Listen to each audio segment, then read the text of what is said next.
विधानसभेचे निकाल लागले आणि जिल्ह्यातल्या 5 विधानसभा मतदारसंघात एक महाविकास आघाडीचे आणि 4 महायुतीचे आमदार निवडून आले।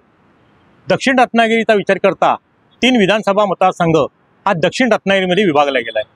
लांजा राजापूर, संगमेश्वर चिपळूण आणि रत्नागिरी संगमेश्वर या 3ही विधानसभा मतदारसंघात महायुतीचे उमेदवार निवडून आले। विशेषतः एकेकाळी शिवसेनेचा बालेकिल्ला असलेला हा भाग आज एवढा इतका का ढासळला, त्याला इतकी का घरघर लागली? त्याचं कारण की आता शिवसैनिकांमध्ये कुठेही निवडणुकीच्या काळात 2 छलकं झाल्यानंतर उभाटा शिवसेनेत तेवढा म्हणावा तितका उत्साह दिसत नव्हता। आणि दुसऱ्या बाजूला रत्नागिरी संगमेश्वर विधानसभा मतदारसंघाचा विचार करता आयत्या वेळेला बाळमानेंना उमेदवारी दिल्यामुळे सामान्य शिवसैनिक नाराज होता। तर लांजा राजापूरमध्ये राजन साळवींना सुद्धा पक्षांतर्गत त्रासाला सामोरं जावल्याची चर्चा आज शिवसैनिकांमध्ये ऐकायला मिळते।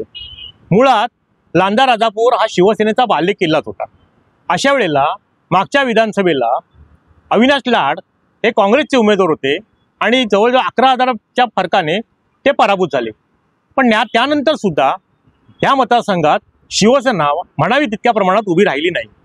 राजन साळवी हे कडवे शिवसैनिक जरी असले तरी शिवसैनिकांची फौज एक पाठबळ लागतं, पदाधिकाऱ्यांना पाठबळ लागतं, ते ह्या निवडणुकीत त्यांना कुठे मिळालेलं दिसत नाहीये।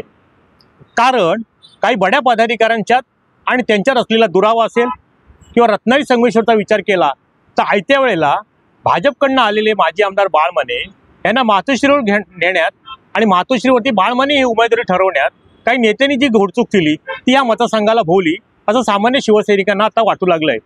मुळात उदय बने हे तगडे उमेदवार असताना, शिवसेनेचे निष्ठावंत असताना तालुका कार्यकारिणीने उदय बनेंचा एकमुखी ठराव केलेला होता की त्यांना उमेदवारी द्या। असं असताना सुद्धा मातोश्रीवरती बाळमाने यांना घेऊन जाण्यामागे कुठल्या नेत्यांना अधिक रस होता आणि त्यामुळे कुठेतरी उदय बनेंना त्यामधून चेकमेट देण्याचा प्रयत्न झाला। त्याचा परिणाम असा झाला की उदय बनेंना उमेदवारी मिळत नाही म्हटल्यानंतर काही शिवसैनिक निष्ठावंत संजय राऊतांना जाऊन भेटले आणि म्हणाले आम्हाला उदय बने हेच उमेदवार पाहिजेत, कारण कार्यकारिणीने एकमुखी ठराव केलाय। पण उदय बनेंऐवजी बाळमानेनेच उमेदवारी द्या असा काही नेत्यांनी जो घाट घातला तो ह्या निवडणुकीत अंगलट आल्याचं दिसून आलं।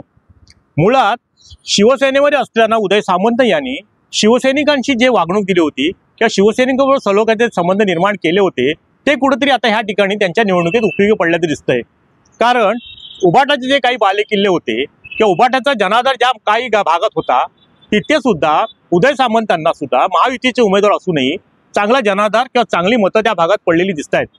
त्याच्यामुळे बाळमानेंच्या बाबतीत जी कोणी भूमिका घेतली किंवा राजन साळवींच्या बाबतीत यांनी कोणी विरोधाची भूमिका घेतली किंवा अंतर्गत राजन साळवींना कोणी विरोध केला की जेणेकरून शिवसेनेचे राजन साळवींच्या जवळचे पदाधिकाऱ्यांनी शिवसेनेत प्रवेश केला, यामागे कुठेतरी शिवसेनेतली अंतर्गत दुही दिसून येते। उदय बनेंच्या बाबतीत सुद्धा ह्या रत्नागिरी विधानसभा मतदारसंघात शिवसेनेचे नेते मंडळी एकमुखाने उदय सामंतांच्या मागे नव्हते।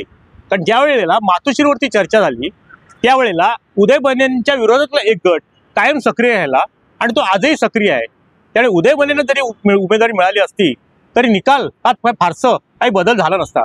त्यामुळे लांजा राजापूर असेल किंवा रत्नागिरी संगमेश्वर असेल, काहींच्या पराभवामुळे काहींनी आपले उट्टे आपल्याच पदाधिकाऱ्यांच्या किंवा आपल्याच कार्यकर्त्यांच्या माथी मारले किंवा काढले असं म्हणावं लागेल।